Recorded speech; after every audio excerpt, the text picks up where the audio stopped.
Scorecast, la plateforme de pronostic qui rassemble vos collaborateurs autour des plus grands événements sportifs, présente Sud Radio, c'est excellent. Un jour un métier, Judith Belair. Dans Un jour un métier, je vous parle de tous les métiers sans limite. Bonjour à tous. Aujourd'hui, nous allons nous pencher ensemble sur le rôle du consultant en finance juridique et en organisation des entreprises avec Alain Benakoun, qui est à la tête de Actifatis et qui a œuvré à la rédaction du plan stratégique, notamment de développement pour Mayotte, un sujet très actuel. Bonjour Alain Benakoun, bienvenue.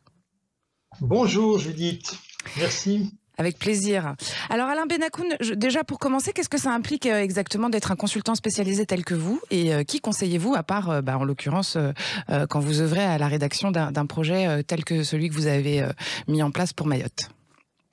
Alors un consultant, il est là pour apporter son expertise dans le ou les domaines qu'il recouvre. Il joue un rôle de conseil, de médiateur et il travaille toujours en coproduction avec l'entreprise dans laquelle il est, parce qu'il est absolument indispensable, lorsqu'il est présent, de créer un lien de confiance avec les dirigeants pour qu'ils puissent faire ce pourquoi il est là. D'accord. Voilà, en ce qui me concerne, je le dis très rapidement, je m'occupe, vous l'avez dit également, de tout ce qui est problématique financière, je ne vais pas donner le détail, de la partie juridique, avec non seulement le droit des marchés publics, mais le droit de l'urbanisme et la fiscalité. Et enfin, je fais également du coaching auprès de directeurs, sachant que j'interviens également dans le cadre des ressources humaines et des moyens généraux. D'accord, voilà. C'est un spectre large et précis en même temps. Oui, c'est un large spectre,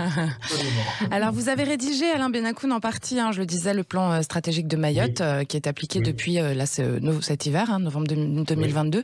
En quelques mots, qu'est-ce qui contient ce plan stratégique, justement, et pourquoi est-ce qu'il est aussi compliqué à appliquer? On en entend beaucoup parler en ce moment. Alors, le plan stratégique de Mayotte, le plus simple est d'ailleurs d'aller sur le site de l'établissement qu'il a réalisé avec nous, puisque je n'étais pas seul pour le réaliser.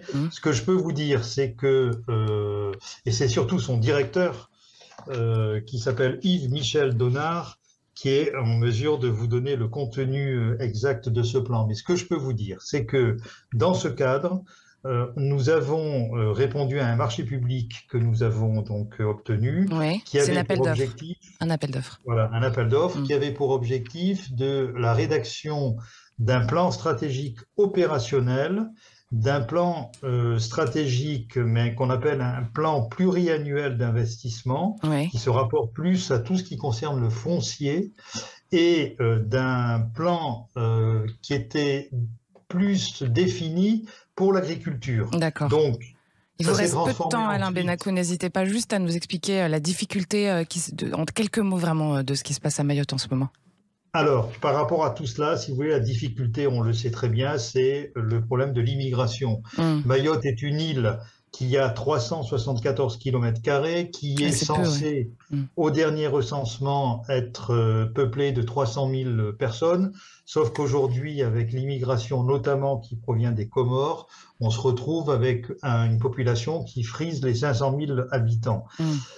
Ça, c'est la première difficulté. La seconde difficulté, c'est que cette population arrive et construit, si on peut qualifier ça, sans aucun discernement, sans faire d'assainissement, construit ce qu'on appelle des bangas, c'est-à-dire des bidonvilles, qui sont faits en tôle, dans lesquels ils vivent, mais qui ne comportent aucune mesure d'assainissement. Ce qui entraîne, lorsque il n'y a pas d'assainissement, le dépôt est dans le lagon qui est un des plus beaux du monde, puisqu'il fait 1500 km, et il est absolument indispensable d'intervenir pour que cet assainissement soit mis en place. Et c'est ce que fait l'établissement public foncier et d'aménagement de Mayotte dans le cadre notamment de ce plan stratégique. D'accord. Merci beaucoup Alain Benakoun. J'aurais bien voulu continuer cet échange passionnant. Pour les auditeurs que ça intéresse, vous êtes donc, comme je le disais, à la tête de Actifatis. Et c'est comme ça s'écrit, .com tout simplement sur Internet. Merci, très bonne journée à vous. Merci à vous également. Au revoir. Au revoir.